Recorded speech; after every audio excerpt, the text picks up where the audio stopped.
ආයුබෝවන් 13 ශ්‍රේණිය ඉංජිනේරු තාක්ෂණවේදී විෂය යටතේ 4 වන නිපුණතාවයට අයත් විෂය කරුණු පිළිබඳවයි මෙහිදී විමර්ශනයට භාජනය කරන්නේ. ඒ අනුව 4.3 සහ 4.4 නිපුණතා මට්ටම් වලට අයත් විෂය කරුණු පිළිබඳව ප්‍රධාන වශයෙන් සාකච්ඡා කරනවා. මීට ඉහතදී 4.1 සහ 4.2 නිපුණතා මට්ටම් වලට අයත් විෂය කරුණු පිළිබඳව සාකච්ඡා කළ බව ඔබට මතක ඇති. මෙම පාඩම තුලින් ද්‍රාව සහ වායව ජව සම්ප්‍රේෂණ ක්‍රම පිළිබඳව ඔබට හඳුනා ගැනීමේ අවස්ථාවක් ලැබෙනවා. එසේම ද්‍රාව සහ වායව ජව සම්ප්‍රේෂණ පද්ධතිවල භාවිත වන පාලන උපාංග පිළිබඳව හඳුනා ගැනීමටත් ආරක්ෂක උපාංග පිළිබඳව හඳුනා ගැනීමටත් මෙහිදී අවස්ථාව හිමි වෙනවා. එමෙන්ම ඔබ භාවිත කරන යන්ත්‍ර උපකරණ හා විවිධ අවයවයන්හි නිරාපද සාධකයේ පවතින වටිනාකම පිළිබඳවත් ඔබට හඳුනා ගැනීමට අවස්ථාව ලැබෙනවා. පාඩම අවසානයේදී ද්‍රාව සහ වායව ජව සම්ප්‍රේෂණ පද්ධති වල යෙදීම් ලැයිස්තුගත කිරීමටත් මෙම තරල ජව සම්ප්‍රේෂණ ක්‍රම අතර වාසි අවාසි සංසන්දනය කිරීමටත් ඒ වගේම ප්‍රධාන උපාංග ලැයිස්තුගත කිරීමටත් ඒවා වෙන වශයෙන් හඳුනා ගැනීමටත් ක්‍රියාකාරක භාවිත කිරීමේදී නිවැරදි කපාටය තෝරා ගැනීමටත් අවශ්‍යතාව අනුව කපාටය තෝරා ගැනීමටත් ආරක්ෂිතව මෙම කාර්යයන් සිදු කිරීමටත් එමෙන්ම නිරාපද සාධකය පිළිබඳ අවධානයෙන් යුක්තව උපකරණ සහ උපාංග භාවිතයටත් ඇති හැකියාව ලැබෙනවා. අපි ප්‍රථමයෙන් ඔබ මේ වන විට හඳුනාගෙන ඇති යාන්ත්‍රික ජව සම්ප්‍රේෂණ ක්‍රම පිළිබඳව විමසා බලමු. පටි එළවුම්, දැතිරෝධ එළවුම්, දම්වැල් එළවුම් ආදී විවිධ එළවුම් ක්‍රම පිළිබඳව ඔබ මේ වන විට හොඳින් අවබෝධ කරගෙන ඇති. මෙවැනි එළවුම් ක්‍රම සෑම අවස්ථාවකදීම භාවිතයට ගැනීමට නොහැකි වනවා. ඇතැම් අවස්ථාවලදී මෙවැනි ජව සම්ප්‍රේෂණ ක්‍රම වෙනුවට විකල්ප ජව සම්ප්‍රේෂණ ක්‍රම භාවිතය අවශ්‍ය වෙනවා. යාන්ත්‍රික ජව සම්ප්‍රේෂණ ක්‍රම භාවිතයේදී මතුවන ගැටලු මොනවාද කියා අපි මේ අවස්ථාවේදී විමසා බලමු. යාන්ත්‍රික ජව සම්ප්‍රේෂණ ක්‍රම භාවිතයේදී දුරස්ත ජව සම්ප්‍රේෂණ ක්‍රමයේ විවිධ අපහසුතා මතුවෙනවා. ජව ප්‍රතිදානය සහ ජව ආදායනය අතර විශාල පරතරයක් පවතින විට අප මෙතෙක් ඉගෙනගෙන ඇති යාන්ත්‍රික ජව සම්ප්‍රේෂණ ක්‍රම භාවිත කිරීමට අපහසුයි. ඒ වගේම ජව ප්‍රතිදානය සහ ජව ආදායනය එක එල්ලේ නොපවතින විටත් බොහෝ අවස්ථාවලදී මෙකී ජව සම්ප්‍රේෂණ ක්‍රම යොදා ගැනීම අපහසු වෙනවා. එසේම යාන්ත්‍රික ජව සම්ප්‍රේෂණ ක්‍රමවල ඝර්ෂණ හානිය සාපේක්ෂව ඉහළගයක් ගන්නවා. එමෙන්ම යන්ත්‍ර කොටස් වල චලිතය හේතු කොටගෙන નિરાයාසයෙන් ශබ්දයේ ඉපදීම ගැටලුවක් බවට පත් වෙනවා. එමෙන්ම ජව ප්‍රදානය සහ ජව ආදායනය අතර ඍජු ජව සම්ප්‍රේෂණයක් පවතින බැවින් ජව පාලනය කිරීම අපට මෙවැනි යාන්ත්‍රික ජව සම්ප්‍රේෂණ ක්‍රමවලදී අපහසු වෙනවා. එසේම ඇතැම් යාන්ත්‍රික ජව සම්ප්‍රේෂණ ක්‍රම සඳහා ස්නේහනයේ වැදගත්කම පවතිනවා. ස්නේහනය කිරීම එකිනෙක ගැටෙන කොටස් අතර අනිවාර්යෙන් සිදු කළ යුත්තක් බව ඔබ මේ වන විට දන්නවා. මෙහිදී ඇතිවන ඇතැම් කොටස් වල ඝර්ෂණ හානිය බොහෝ විට ගැටලු සහගත වන අතර පටි එළවුම් වැනි යාන්ත්‍රික ජව සම්ප්‍රේෂණ ක්‍රමවලදී ලිස්සා යෑම නිසා කාර්යක්ෂමතාවය අඩු වීමට එය හේතුවක් බවට පත් වෙනවා. මේ නිසා අපට විකල්ප ජව සම්ප්‍රේෂණ ක්‍රම සොයා යාමට සිදු වෙනවා.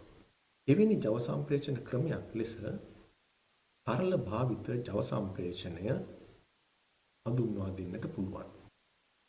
තරල භාවිත ජව සම්ප්‍රේෂණය පිළිබඳව සාකච්ඡා කිරීමේදී ප්‍රථමයෙන් ඔබ මේ දකින රූපය අධ්‍යයනය කරමු. ඔබ මේ දකින්නේ U හැඩති නලයක එක් පැත්තක එක් පිස්ටනයක්ද අනෙක් පැත්තේ තවත් පිස්ටනයක්ද යොදා ඇති අවස්ථාවක්. මේ එක් පැත්තක් ප්‍රධානීය ලෙස නම් කොට තිබෙනවා. අනෙක් පැත්ත ප්‍රතිධානීය ලෙස නම් කොට තිබෙනවා. අපි දන්නා ප්‍රධාන එක් කරුණක් නම් තරලය තුලින් පීඩනය සම්ප්‍රේෂණය වන බව. ඒ අනුව ප්‍රධාන පිස්ටනය මත කිසියම් පීඩනයක් යෙදෙයි නම් සන්තුලනය වී ඇති අවස්ථාවකදී පද්ධතියේ අනෙක් පැත්තේ තියෙන පීඩනයත් ඒ හා සමාන වෙනවා. කිසියම් පිස්ටනයක් මත යෙදෙන පීඩනය පිස්ටනය මත යොදන බලය එම පිස්ටනයේ වර්ගඵලයෙන් බෙදූ විට ලැබෙන අගයට සමානයි. ඒ අනුව ප්‍රධාන යෙදෙන පිස්ටනයේ පීඩනය Fi බෙදීම Ai ලෙස හඳුන්වන්න පුළුවන්. එසේම ප්‍රතිධානීය පැත්තට Fo බලයක් යෙදෙනවා නම් එම පැත්තේ පීඩනය Fo බෙදීම Ao ලෙස හඳුන්වන්න පුළුවන්. මෙහිදී Ao ලෙස හඳුන්වන්නේ ප්‍රතිධානීය පැත්තේ පිස්ටනයේ වර්ගඵලයයි. ඒ අනුව Fo යන්න Fi වරක් Ao බෙදීම Ai ලෙස දැක්වීමට පුළුවන්. පද්ධතිය සන්තුලනය වෙලා පවතින විට රූපයේ දැක්වෙන ආකාරයට පද්ධතිය පැවතුනද Fi වැඩි කිරීමෙන් Fo වැඩි කිරීමේ හැකියාව තිබෙනවා. වාහනයේ බරට වඩා Fo වැඩි වන විට වාහනය එසවෙනවා. මේන් පැහැදිලි වන්නේ ප්‍රධානීය මගින් ප්‍රතිධානීය පැත්තේ පවතින මෝටර රථය එසවීමේ හැකියාව පවතින බවයි. මෙහිදී ජවය සම්ප්‍රේෂණය වුණේ මේ තරලය හරහා බව ඉතා පැහැදිලි. එසේනම් ප්‍රධානීය සහ ප්‍රතිධානීය යන දෙපැත්ත නලයකින් සම්බන්ධ කොට එම නලය හරහා තරලය ගමන් කිරීමට සැලැස්සුවොත් අපට ජව සම්ප්‍රේෂණ ක්‍රියාව සිදු කර ගන්නට පුළුවන්. මේ නිසා නලය භාවිතයෙන් ජව ප්‍රධානීය සහ ප්‍රතිධානීය අතර දුර කෙතරම් වැඩි වුවද ජව සම්ප්‍රේෂණය කිරීමේ හැකියාව තිබෙනවා. මේ නිසා තරල මගින් ජව සම්ප්‍රේෂණය එවැනි අවස්ථාවන්හිදී යොදා ගැනීම ඉතාමත් ජනප්‍රිය ක්‍රමයක්. අප මීළඟට සලකා බලන්නේ තරල මගින් ජව සම්ප්‍රේෂණය කරනු ලබන අවස්ථාවන්. විවිධ රූප අතරින් වම් පස ඉහළ රූපයේ දැක්වෙන්නේ අධිපීඩනයකට ලක් වූ කුමාලයේ භාවිතයෙන් ධාවනය කරන දුම්රියක්. අධික පීඩනයට ලක් වූ කුමාලය පිස්ටන ක්‍රියා කරවීමට යොදවා ගැනීමෙන් මෙම දුම්රිය ක්‍රියාත්මක වෙනවා. දැනට වසර 100කට පමණ ඉහත කාලයේ සිට මෙවැනි තරල ජව සම්ප්‍රේෂණ ක්‍රම භාවිතයට මෙවැනි උදාහරණ ඉදිරිපත් කරන්නට පුළුවන්. දකුණු පස ඉහළින් ඇත්තේ සේවා ස්ථානවල මෝටර රථ එසවීම සඳහා යොදා ගන්නා ඔසවනයක්. මෙවැනි ඔසවනයන් ක්‍රියාත්මක කිරීම සඳහාද තරල ජව සම්ප්‍රේෂණය භාවිත වෙනවා. වම් පස පහළින් ඇත්තේ ස්වයංක්‍රීය ගියර පෙට්ටිවල භාවිත වන ක්ලචයක්. ස්වයංක්‍රීය ගියර පෙට්ටිවල ක්‍රියාකාරීත්වය සඳහා යොදා ගන්නා මෙවැනි ක්ලච් වර්ගය ව්‍යාවර්ත පරිවර්තක ලෙස හඳුන්වනවා. මෙයද තරල මගින් සිදුවන ජව සම්ප්‍රේෂණය උපයෝගී කරගෙන ක්‍රියාත්මක වන්නක්. දකුණු පස පහළ රූපයෙන් දැක්වෙන්නේ මෝටර රථයක සුක්කානම් පද්ධතියක් සඳහා ජව සම්ප්‍රේෂණ උපක්‍රම යොදාගෙන ඇති අවස්ථාවක්. එසේම මැද රූපයෙන් දැක්වෙන්නේ විවිධ චලනය කළ හැකි අවයව පවතින ඉදිකිරීම් යන්ත්‍රයක්. මෙවැනි විවිධ අවස්ථාවන්හි තරල මගින් සිදු කරන ජව සම්ප්‍රේෂණය භාවිත කරන බව ඔබට දකින්නට ලැබෙනවා. මෙවැනි තරල ජව සම්ප්‍රේෂණ පද්ධතියක පොදු අවයව පහත ආකාරයෙන් දක්වන්නට පුළුවන්. පොම්ප හෝ සම්පීඩක, ක්‍රියාකාරක, පාලන උපක්‍රම, ආරක්ෂක උපක්‍රම සහ නල. මීට ඉහත පාඩමේදී පොම්ප පිළිබඳව ඔබ අධ්‍යයනය කළා.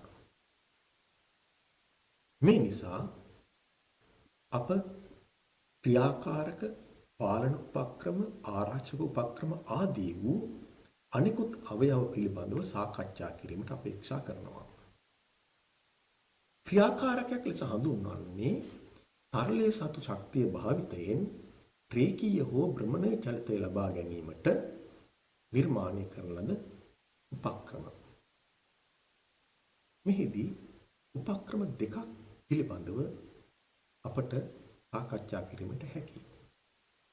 එක් උපක්‍රමයක් පිස්ටන හා සිලින්ඩර ඒකක ලෙස හඳුන්වන අතර අනෙක් උපක්‍රමය මෝටර ලෙස හඳුන්වනවා. මෙම මෝටර ද්‍රව හෝ වායු මගින් ක්‍රියාත්මක වන නිසා ඒවා ඇතැම් විටක ද්‍රව මෝටර ලෙසත් ඇතැම් විටක වායු මෝටර ලෙසත් හඳුන්වනවා. අප දැන් සාකච්ඡා කරන්නේ පිස්ටන හා සිලින්ඩර ඒකකයක ස්වභාවය හා ක්‍රියාකාරීත්වය. මෙම සිලින්ඩර පද්ධති අනික්‍රියාකාරී සිලින්ඩර පද්ධති වශයෙන් සහ ද්විත්ව ක්‍රියා සිලින්ඩර පද්ධති ලෙස අපි හඳුන්වනවා.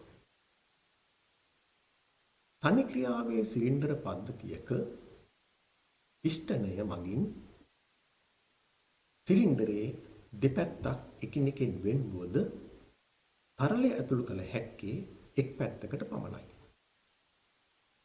අනෙක් පැත්තට දුන්නක් මගින් පිස්ටනය සෑම විටම ඇතුළතට තල්ලු කිරීම සිදු කරනවා. දුන්න නොමැති පැත්තට තරලය එවීමෙන් පිස්ටනය ඉදිරිපසට තල්ලු කර සිලින්ඩරය දිගහැරීමේ හැකියාව තිබෙනවා.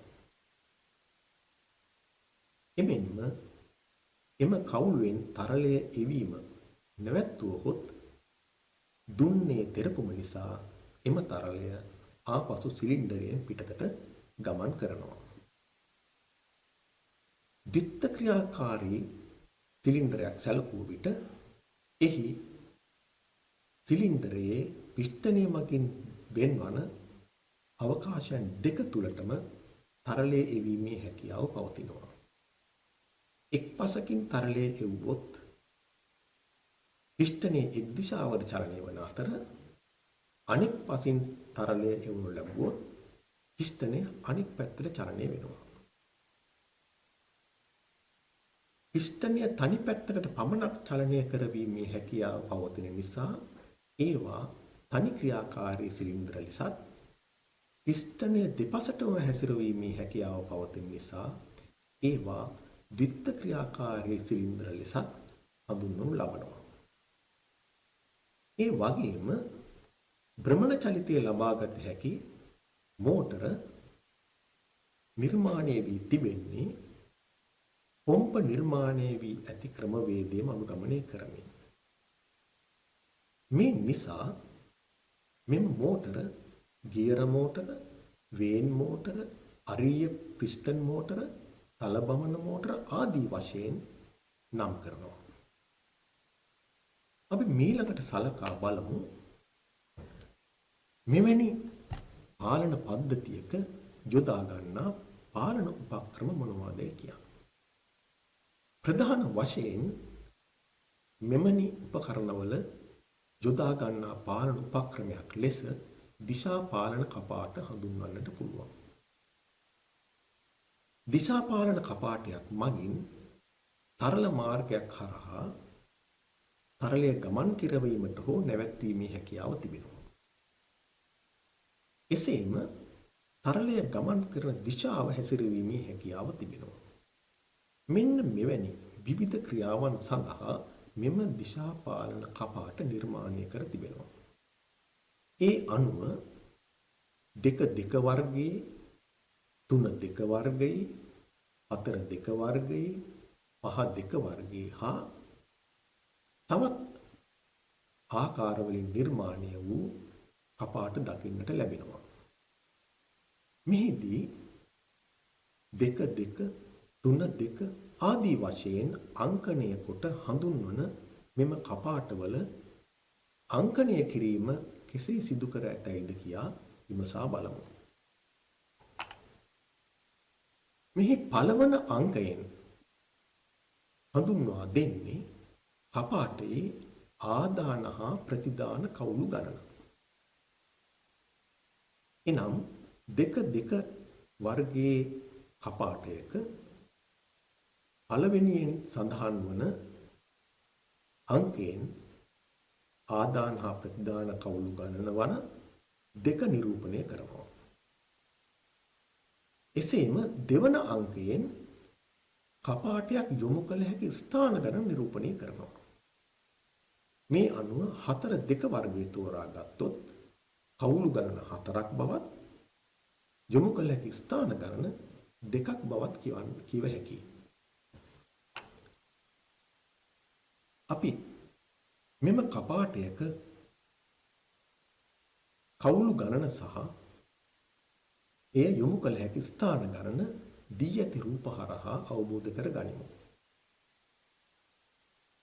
මෙම රූප වලින් දැක්වෙන්නේ කපාටයක සංකේතය. වම් පස රූපෙන් දැක්වෙන්නේ කපාටයක සාමාන්‍ය පිහිටුව. දකුණු පස රූපෙන් දැක්වෙන්නේ කපාටය ක්‍රියා කර වූ විට පවතින පිහිටුව. මේ අනුව මෙවැනි කපාටයක් යොමු කළ හැකි ස්ථාන ගණන 2යි. එසේම මෙහි අංක යොදා ඇත්තේ 1 2 3 4 5 ලෙසයි. එයින් පෙනී යන්නේ කපාටයේ කවුළු ගණන 5ක් බවයි. ඒ අනුව මෙම කපාටය 5 2 කපාටයක් ලෙස හැඳින්වීමට පුළුවන්. මෙහිදී සිහිපත් කළ යුතු කරුණු කිහිපයක් තිබෙනවා.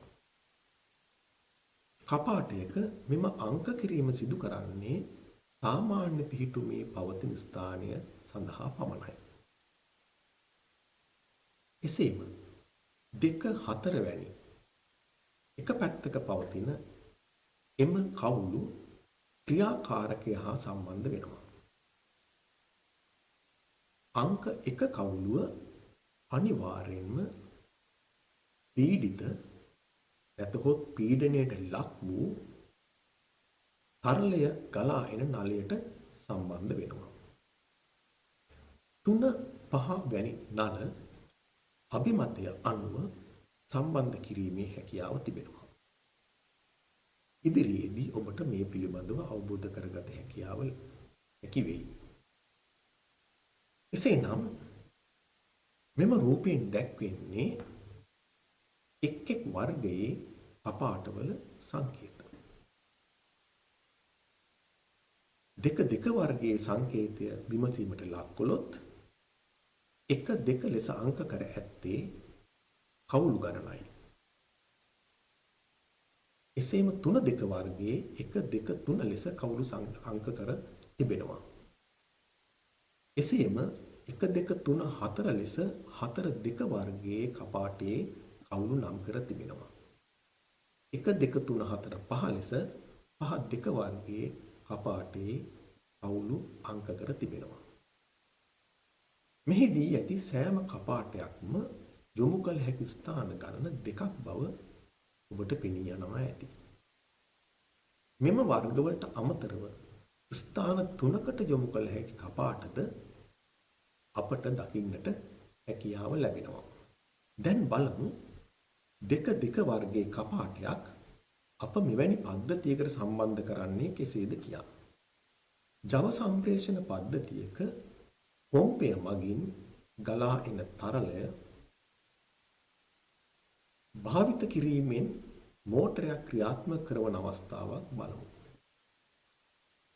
වම්පස රූපයෙන් දැක්වෙන්නේ පොම්පය හා මෝටරය කපාටය හරහා සාමාන්‍ය අවස්ථාවේදී සම්බන්ධ කර ඇති තත්ත්වය. මෙහි 1-2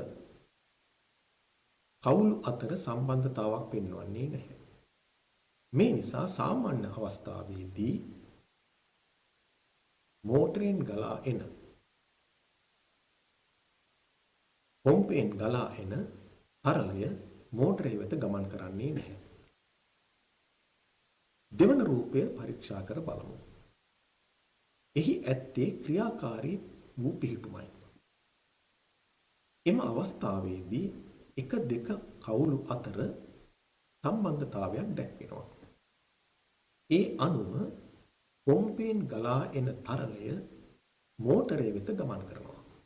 මේ නිසා මෝටරය ක්‍රියාත්මක වෙනවා.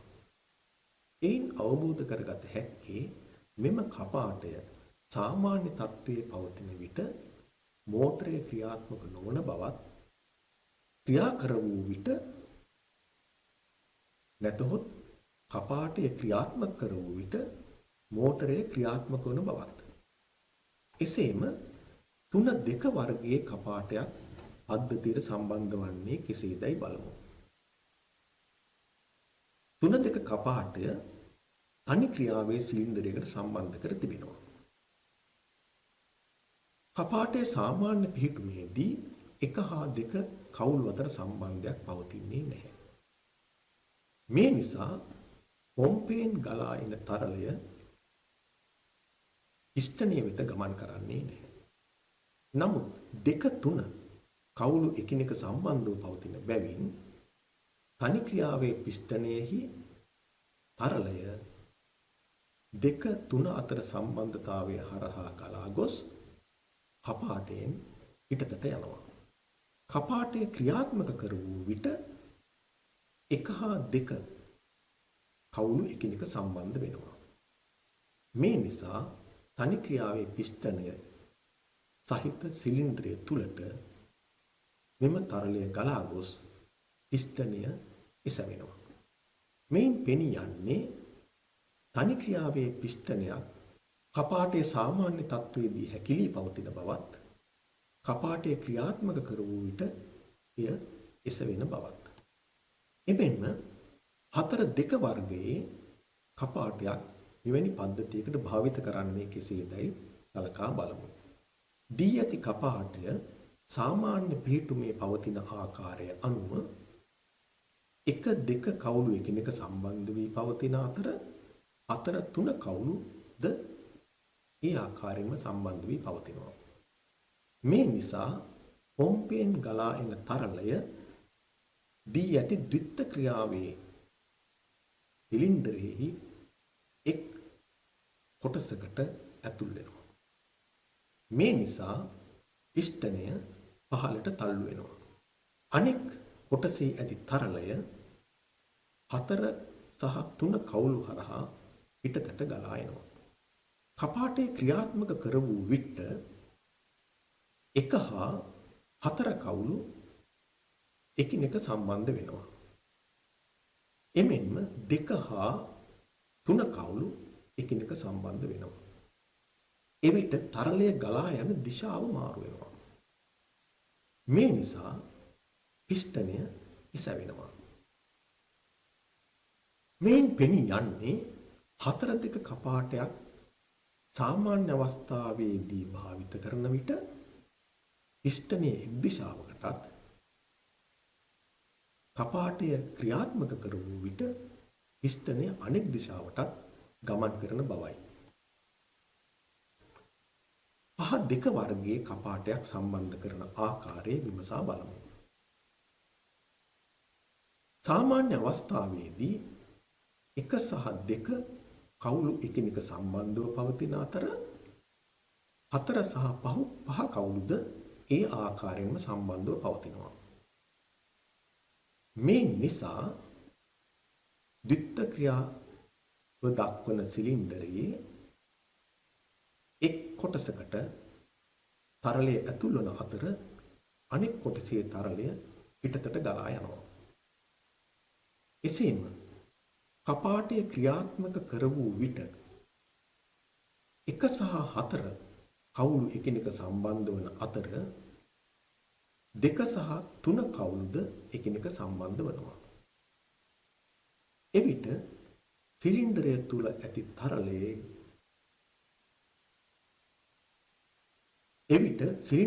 ඇති තරලය මුලින් පැවති ආකාරයෙන් ප්‍රතිවිරුද්ධ ආකාරයට ගලා යාම සිදු කර ගන්නවා. මේ නිසා සිලින්ඩරය මුලින් තල්ලු වූ දිශාවට නොව ඊට ප්‍රතිවිරුද්ධ දිශාවට ගමන් කරනවා.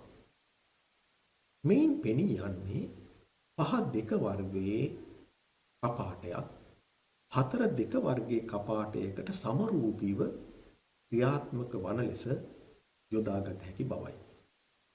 මෙහි 3 හා 5 කවුළු එකිනෙක සම්බන්ධ කළහොත් මේ සැබවින්ම 4 දෙක කපාටයක ක්‍රියාකාරීත්වය පෙන්වනවා. අප මීළඟට සාකච්ඡා කරන්නේ මෙවැනි පද්ධතිවල යොදා ගන්නා ආරක්ෂක උපක්‍රම මොනවාද කියලා. ඉතා ඉහළ පීඩනයන්ගෙන් යුක්ත පද්ධතිවල පීඩනය ඉහළ යාම නිසා එම පද්ධතියේ විවිධ අවයවයන්ට හානි සිදුවන්නට පුළුවන්. නල පුපුරා යන්නට පුළුවන්. පොම්ප වලට හානි වන්නට පුළුවන්. ක්‍රියාකාරකයන්ට හානි වන්න පුළුවන්. මේ නිසා මෙවැනි අනාරක්ෂිත තත්ත්ව වළක්වා ගැනීම සඳහා මෙවැනි පද්ධති වලට විවිධ ආරක්ෂක උපක්‍රම යොදා තිබෙනවා. එවැනි එක් ආරක්ෂක උපක්‍රමයක් අධිපීඩන මිදුම් කපාටය ලෙස හඳුන්වන්නට පුළුවන්. අධිපීඩන මිදුම් කපාටයක් මගින් සිදු කෙරෙන්නේ පද්ධතිය තුල පීඩනය අනපේක්ෂිත ලෙස වැඩි වෙනවා නම් එය පරිසරයට මුදා හැරීමයි. මෙවැනි අධිපීඩන මිදුම් කපාට භාවිත වන බොහෝ ස්ථාන අපට දකින්නට ලැබෙනවා.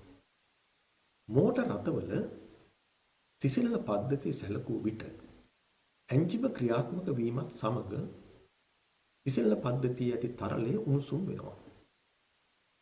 එවිට තරලය ප්‍රසාරණය වීමෙන් පද්ධතිය තුල පීඩනය වැඩි වෙනවා.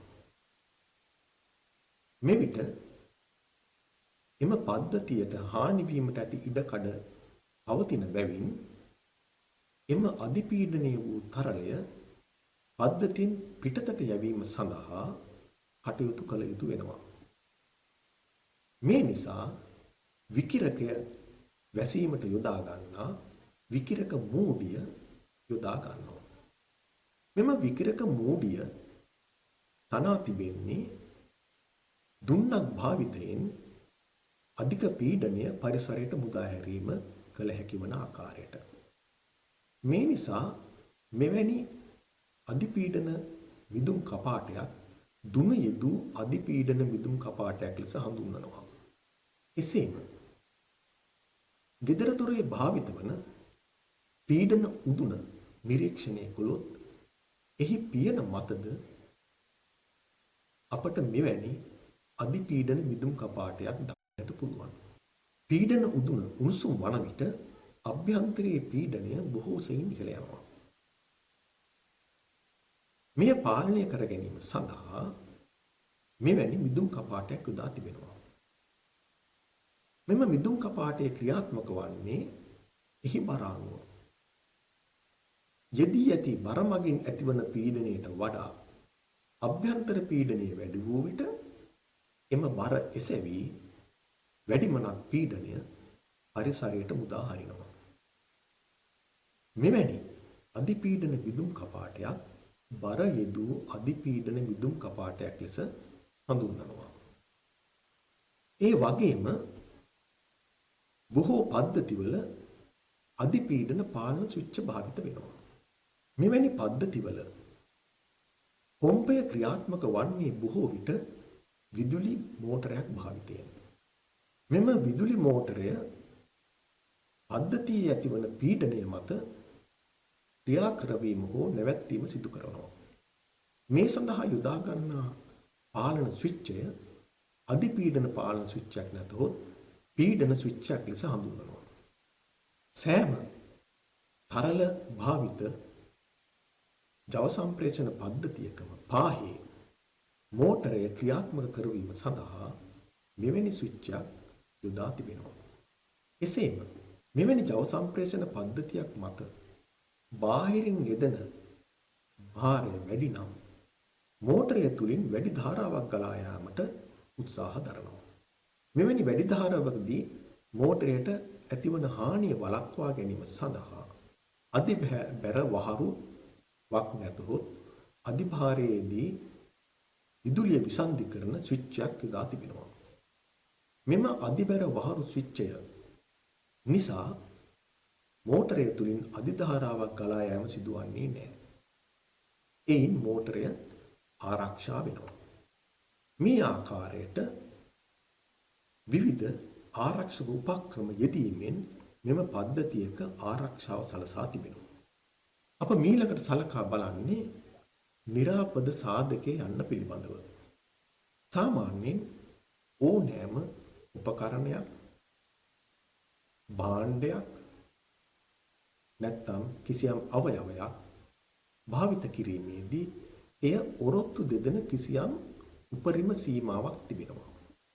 එම ඔරොත්තු දෙන සීමාවට ආසන්න වන ලෙස අපි භාරයක් යෙදුවොත් එය කැඩී යාමේ බිඳී යාමේ අවදානමක් තිබෙනවා. මේ පිළිබඳව කිසියම් අදහසක් ලබා දෙන්නේ නිරාපද සාධකය මගින්. යම් උපාංගයක් නැතිනම් උපක්‍රමයක් භාවිතයේදී ආරක්ෂාව තහවුරු කර ගැනීම සඳහා වන අගයක් ලෙස මෙය හඳුන්වන්නට පුළුවන්. අපි උදාහරණයක් ලෙස දී ඇති රූපය සලකා බලමු. තන්තුවක් යොදා ගනිමින් භාරයක් ඔසවන අවස්ථාවක් මෙම රූපයෙන් දැක්වෙනවා. භාරය කොක්කකින් එල්ලා තිබෙන අතර එය තන්තුවකින් ඉහළට ඔසවනවා.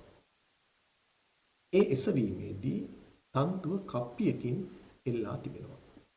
මෙම භාරය කොක්කේ පැවැත්මට වඩා වැඩි වෙනවා නම් කොක්ක කැඩී යාමේ ඉඩකඩ තිබෙනවා. තන්තුව පවතින සීමාවට වඩා භාරය වැඩි වෙනවා නම් තන්තුව කැඩී යාමට ඉඩ තිබෙනවා. එසේම කප්පිය ඔරොත්තු දෙන සීමාවට වඩා භාරය වැඩි වෙනවා නම් කප්පිය කැඩී බිඳී යනවා. මේ නිසා සෑම විටකම අපි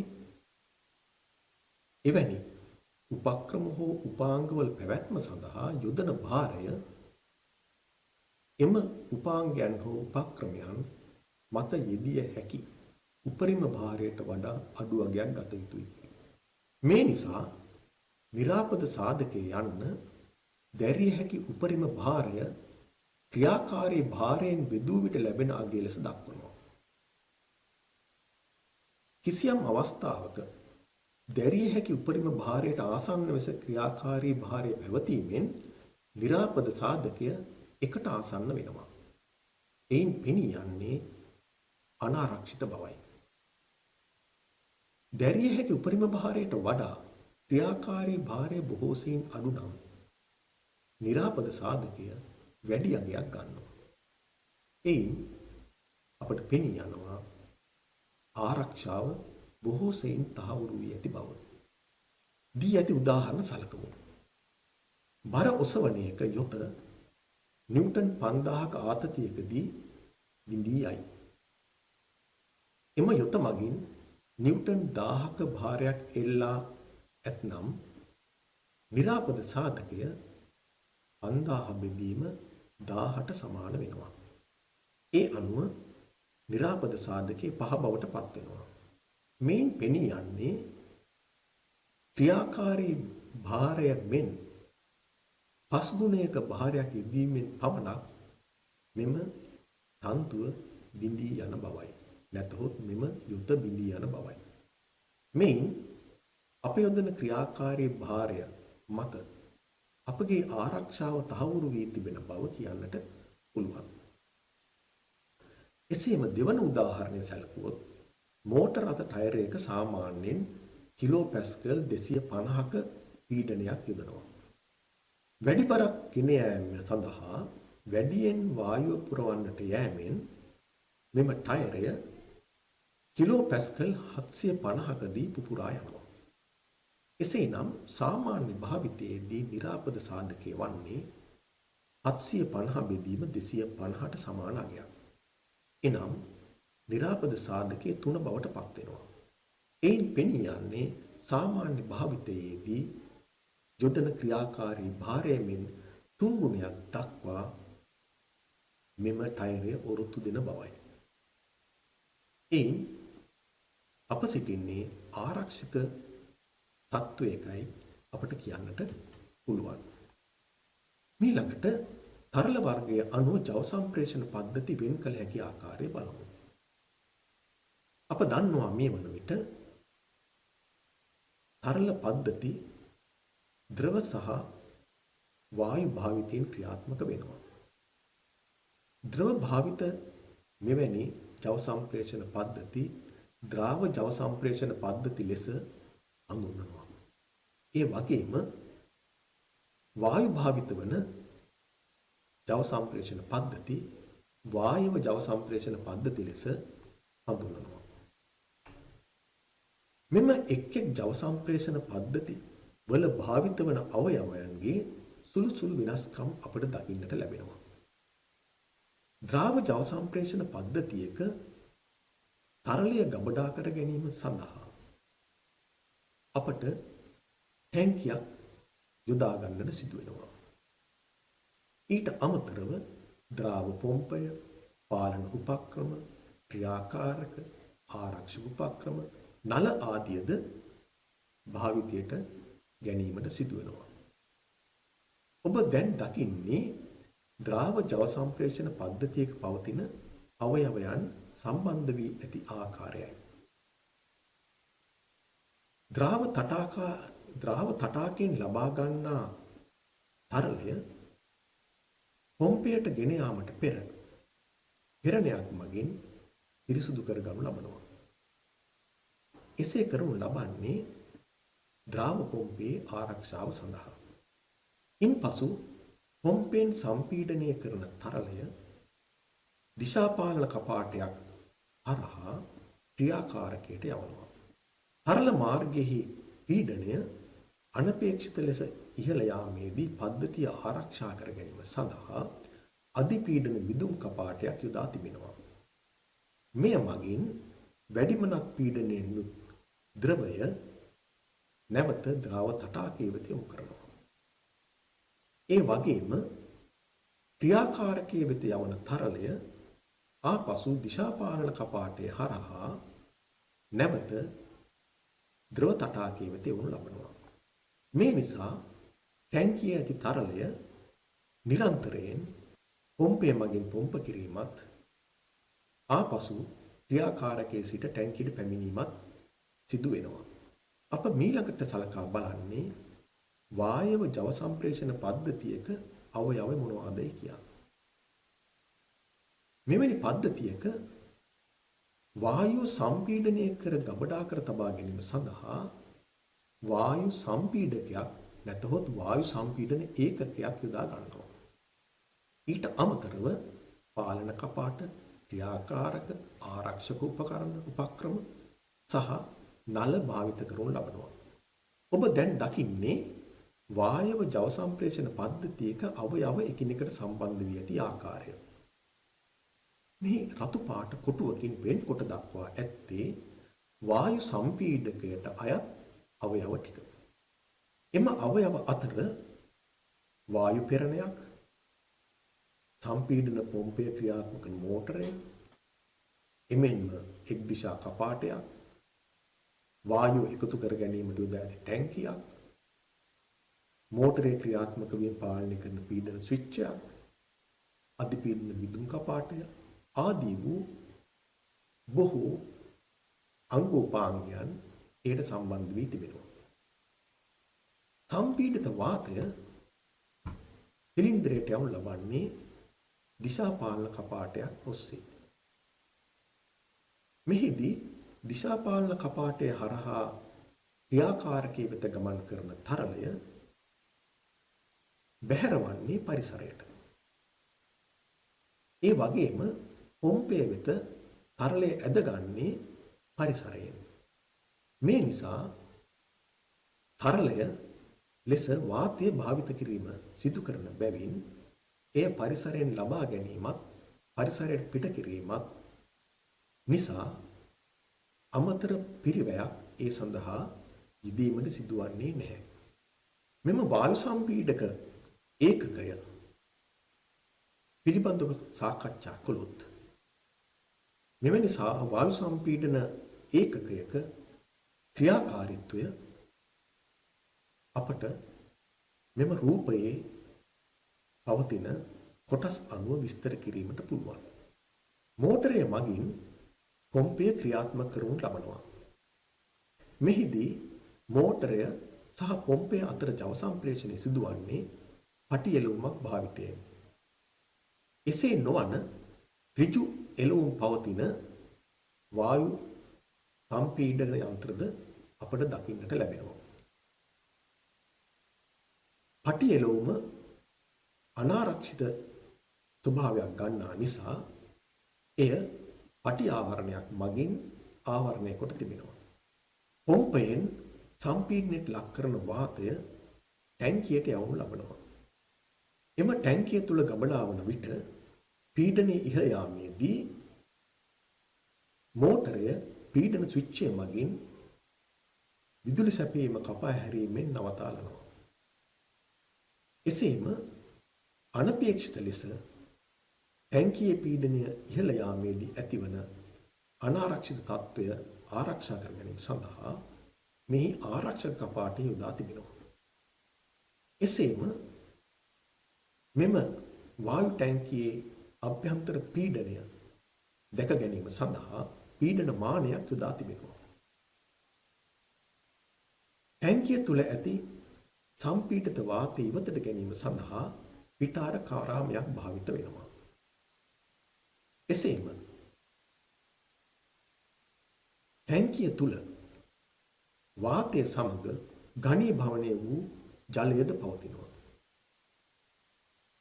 පරිසරයේ ඇති වාතය සම්පීඩනයට ලක් කිරීමේදී පරිසරයේ පවතින ජල වාෂ්ප සම්පීඩනයේ හේතුවෙන් ඝනීභවනය වී ටැංකිය තුල එක් රැස් වෙනවා. මේ නිසා ටැංකිය අභ්‍යන්තරයේ මල කෑම වැනි අනවශ්‍ය සිදුවීම් ඇති වෙනවා. මේ නිසා එම ජලය ඉවත් කිරීමට සොරවුවක් යොදා තිබෙනවා. මෙවැනි විවිධ උපක්‍රමයන් සහ උපාංග එකිනෙක සම්බන්ධ කළ ඒකකයක් තමයි අපි වායු සම්පීඩකය ලෙස හඳුන්වන්නේ. ඊළඟට අපි සාකච්ඡා කරන්නේ යාන්ත්‍රික ක්‍රම හා තරල ජව සම්ප්‍රේෂණ ක්‍රමවල තියෙන වාසි හා අවාසි.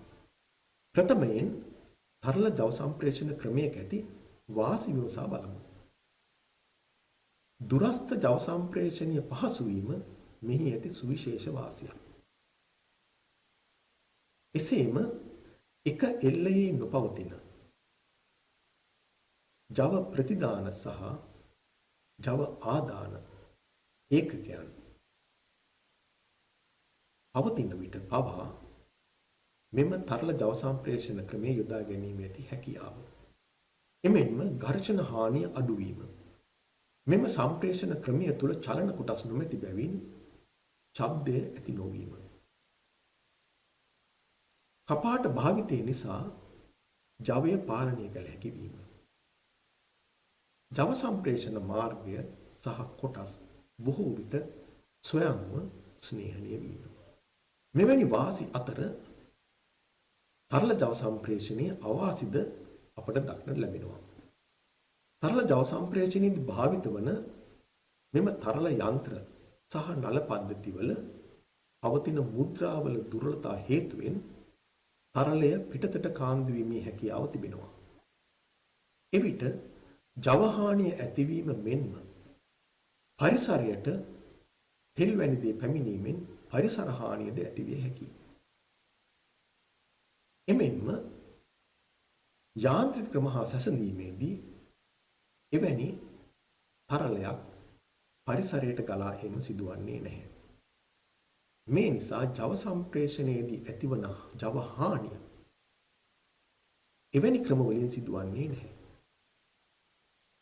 එසේම කුඩා පරිමාණයේ ජව සම්ප්‍රේෂණ අවශ්‍යතා සඳහා යාන්ත්‍රික ජව සම්ප්‍රේෂණ ක්‍රම භාවිත කිරීම වඩා පහසුදායක වන්නේ තරල ජව සම්ප්‍රේෂණ ක්‍රමයේදී තරල ටැංකි, සම්පීඩන ටැංකි වැනි විශාල ප්‍රමාණයේ ඒකක භාවිත කිරීමට සිදුවීමයි. එසේම මෙවැනි යාන්ත්‍රික ක්‍රම හා සැසඳීමේදී ද්‍රව සම්පීඩිත වාතය වැනි දේවල් ගබඩා කිරීම සඳහා අතිරේක ඉඩක් පවත්වා ගැනීමට සිදුවනවා. මේ අනුව බැලුව විට යාන්ත්‍රික හා තරල ජව සම්ප්‍රේෂණ ක්‍රමවල වාසි මෙන්ම අවාසිද පවතිනවා. ඒ අනුව සුදුසු ජව සම්ප්‍රේෂණ ක්‍රමයක් තෝරා ගැනීමේදී ඉහත වාසි හා අවාසි සැලකිල්ලට ගත යුතු වෙනවා. ඊළඟට අප සාකච්ඡා කරන්නේ ද්‍රාව ජව සම්ප්‍රේෂණය හා වායව ජව සම්ප්‍රේෂණය අතර පවතින වාසි අවාසි. ද්‍රව වෙනුවට වාතය භාවිත කරන විට එය පරිසරයට පැමිණියද එය ලබා ගැනීමට වියදමක් නොවන බැවින් වඩාත් ලාභදායී වෙනවා.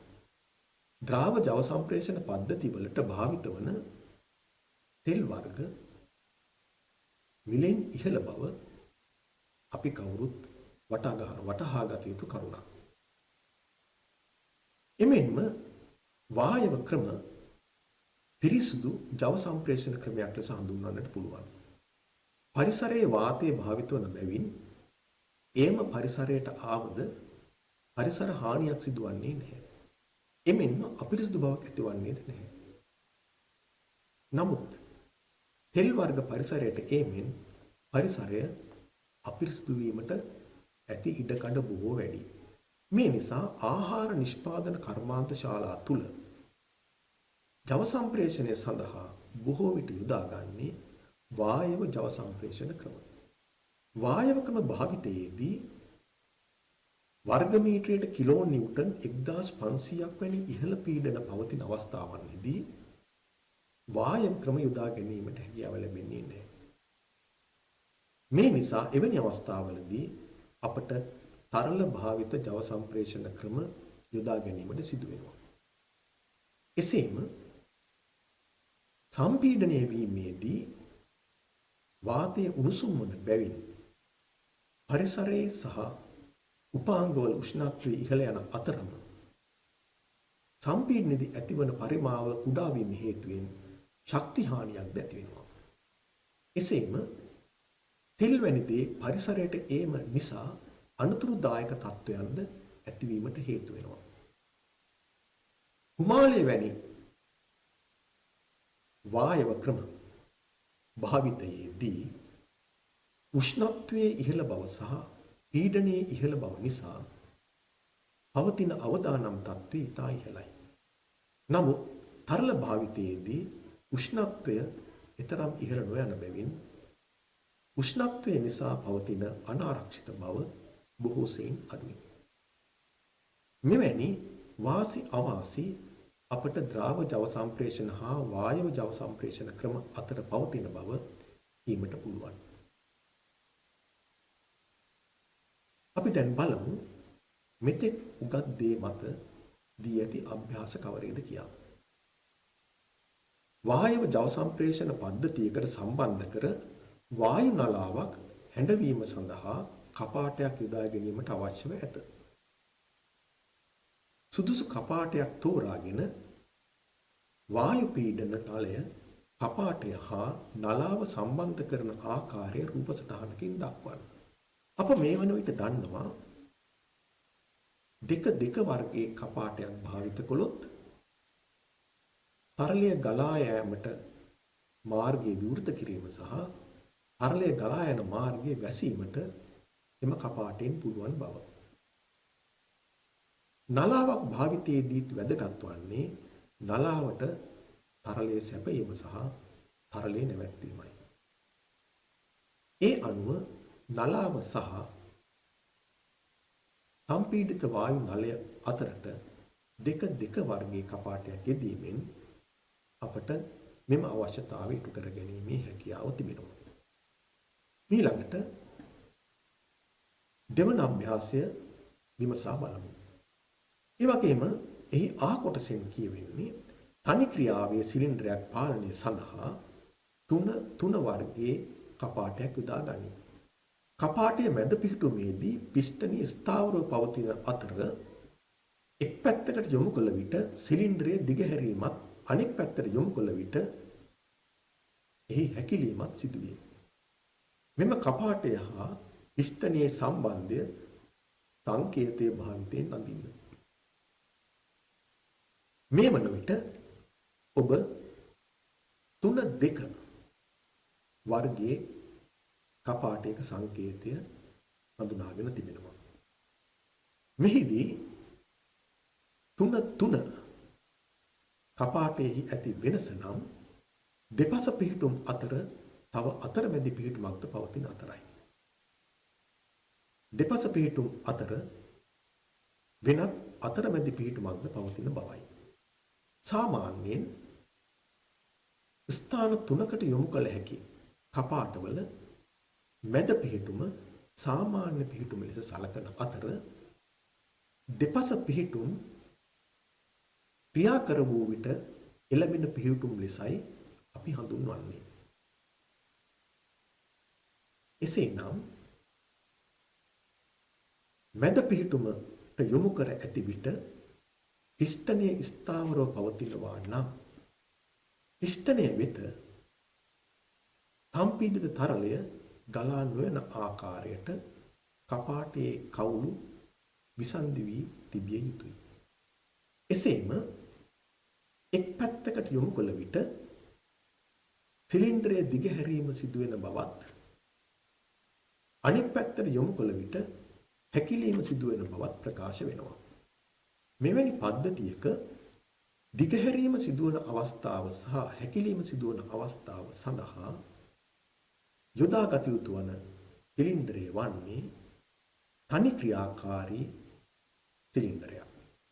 ඒ අනුව තනි ක්‍රියාකාරී සිලින්ඩරයක් යොදා ගනිමින් 3 වර්ගයේ කපාටයකට සම්බන්ධ කළ විට එක් පැත්තකදී තරලය පිස්ටනයට ගමන් කරන ආකාරයට මෙම කවුළු සම්බන්ධ යුතු බවත් අනෙක් පැත්තට යොමු කළ විට පිස්ටනයෙන් සහ සිලින්ඩරයෙන් එන තරලය පරිසරයට මුදා හැරෙන ලෙසත් මෙම සම්බන්ධතාවය ඇති විය යුතුයි.